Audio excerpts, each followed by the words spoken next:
Good evening, this is AWANI Tonight and I'm Saraya Mia. Headlines tonight: war against COVID-19, understanding and supporting frontline health workers better, and Serba Dinamik to take legal action against KPMG.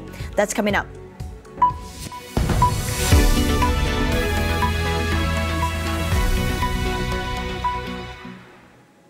New daily COVID-19 cases in the country have remained below 5,000 for 2 consecutive days. Health Director General Tan Sri Dr. Nur Hisham Abdullah said that a total of 4,743 cases were recorded today, an increase of 232 cases compared with 4,611 reported yesterday. The latest development brings the cumulative number of COVID-19 cases in the country to 705,762. Dr. Nur Hisham said that Selangor still recorded the highest number of daily cases at 1,566, followed by Kuala Lumpur and Negeri Sembilan. In a war battling COVID-19, Malaysia's frontline health workers have time and time again battled against the odds to keep our healthcare system from collapsing. As someone who served on the front lines, Dr. Mahfid Zeril Mamat said that the pandemic had pushed the healthcare workers to the limit, as he pleads for help and support from all sectors. Currently, I think the wave that we are having now is the Delta variant, where that's why the patients who come in present in very ill conditions more than what we had last year. The statistics showed that clearly to us. And for the staff, because you would say they're beginning to get fatigue because of, they're doing the same job again and again, and the same people. For example, we're talking about vaccination. It's also the same group of people who were the frontliners to detect and to trace and now to vaccinate. So they are doing all these jobs at the same time. At these trying times, he said hope is all the frontline workers have to fuel them as they continue the fight head on. It's about the war that we're in and the battles, and how do we overcome the coming battle in terms of looking at the future, which is the win that we all want. Kita mesti menang. So I guess what the government can contribute or do is definitely that hope, that the hope that people see. So you want to maintain the motivation that we know we are going for it. He also suggested for the need to understand the frontline workers better by engaging and encouraging them, aside from offering psychological support. Maybe one of the things is the mobilization of resources. We're talking about like the PPVs that we have, the vaccine centers. Perhaps what the government can do is encourage other agencies to really help the centers, that what they're doing now. But mostly we see it's volunteer basis to really mobilize. When you go, maybe the medical personnel just concentrate on doing it, but the other administration staff, we do see the flight, the cabin crew who come in to help. Those things, and seeing that when working together, that would actually increase motivation, not just the medical workers or frontliners, but the other agencies as well. UMNO Vice President Datuk Sri ISMAIL Sabri YAAKOB said the UMNO Supreme Council has yet to discuss or made any decision regarding what action is to be taken if the Perikatan Nasional Government does not reconvene Parliament within the next fortnight. Utusan Malaysia reported the senior minister as saying that the 2-week timeline announced by his party president yesterday was the opinion of the party's political bureau. Ismail was responding to queries regarding the announcement by party president Datuk Sri Ahmad Zahid Hamidi yesterday. In the statement, Zahid had given the PN government 14 days from June 21st to reconvene Parliament, in line with the Yang di-Pertuan Agong's decree, or risk being seen as treasonous. On Sunday, Prime Minister Tan Sri Muhyiddin Yassin announced the formation of a committee made up of government and opposition lawmakers who will look into the important aspects of reconvening Parliament before the next session is called. Serba Dinamik Berhad's board has decided to take legal action against its external auditor KPMG, which has shown the limelight on the oil and gas outfit for the wrong reasons. It alleged that the KPMG had been negligent and breached its contractual and statutory duties to the group. The group's legal consultant, Tan Sri Muhammad Shafi'i Abdullah, told a media briefing today that the action was filed earlier this morning. He also pointed out that KPMG had raised the red flags in an inappropriate manner, as they should have resorted to meeting the client and raising the audit issues one by one to find out the answers. Meanwhile, the company's newly appointed chairman, Datuk Muhammad Ilyas Pakir Muhammad, claimed that the external auditor has blown the audit issues out of proportion. According to him, the issues raised by KPMG are not related to the company's revenue nor its bottom line, as Serba Dinamik is a healthy company. Serba Dinamik has been embroiled in an auditing dispute with KPMG after its auditor highlighted discrepancies involving transactions of over 4 billion ringgit to the company's independent directors last month. The issues raised were based on the financial accounts for the financial year ended December 31st, 2020.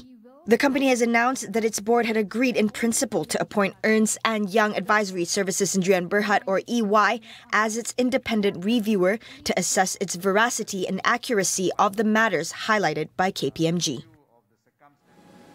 We'll take a short break. Stay with us.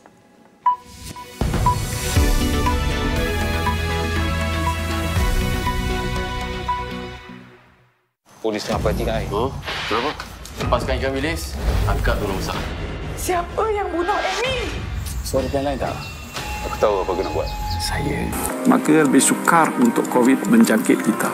Untuk tempoh 2 minggu ini, duduk di rumah. Kalau kita boleh laksanakan PKP Kendiri dan keluarga, Saya kira insyaAllah kita boleh berjaya. Akhirnya kita menang. Perang COVID-19 masih belum berakhir. Dalam kita berusaha memutuskan rantaian wabak ini, kita jangan terpedaya dengan virus maklumat palsu. Simak fakta melalui www.astroawani.com atau aplikasi Astro Awani. Teruskan berdisiplin, ratakan.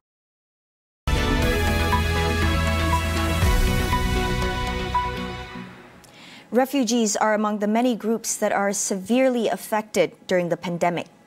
With several MCOs and lockdown measures being put in place, many have exhausted their resources and are unable to make ends meet. What is the real situation on ground, and how can we better protect this group? Heidi Kwa, founder and director of Refugee for Refugees, weighs in. So with a total lockdown, once again, a lot of the refugee community are unable to work, and with that they struggle to provide for their families and to put food on the table. I mean, on a daily basis, I receive anywhere between 50 to 70 calls, from families requesting for food aid, simply because their family members have gone 3-4 days without eating.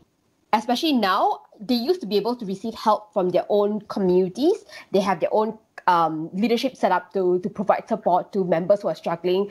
But given the current pandemic, a lot of these community-based organizations have exhausted all their resources. And so now they're extra dependent on NGOs like us for help.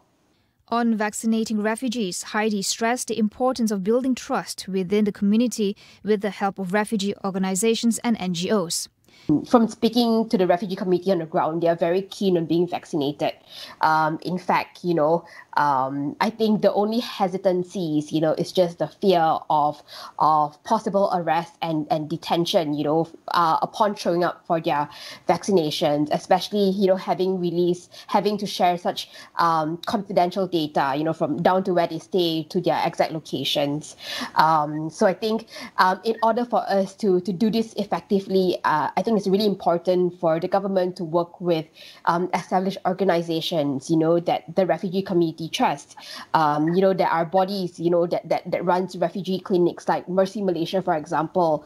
And if and when, through working with these organizations, I think it builds a better trust system from within the refugee community to be more willing to step forward to register for their vaccines and to get vaccinated.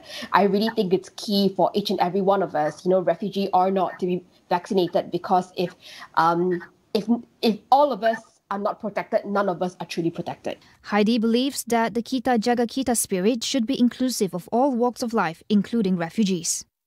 I think we can better protect the refugee community by being mindful as to how we can best support them, whether is it through food aid or being inclusive, in our vaccination programs. I really think that the more we move forward with the whole kita jaga kita spirit, the more we'll get through the pandemic together.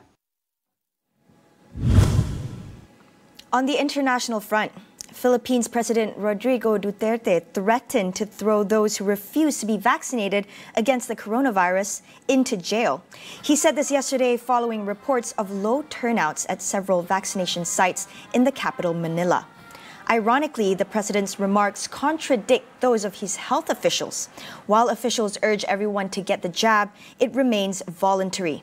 As of June 20, Philippines vaccinated 2.1 million people, inching towards the target to immunize 70 million out of the 110 million population.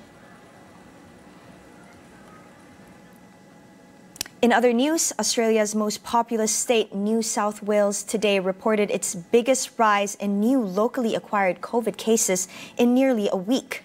This prompts authorities to extend a mask mandate in Sydney. 10 new locally acquired cases were reported in New South Wales today as officials fight to contain a latest cluster of the highly infectious Delta virus variant. In response, masks will be made mandatory indoors in Sydney, Australia's largest city, for another week from Thursday morning.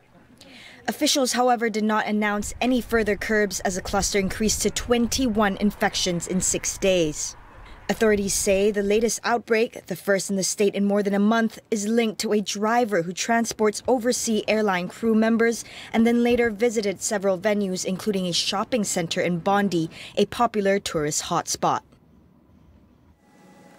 India has started a federal campaign to inoculate all adults for free since Monday.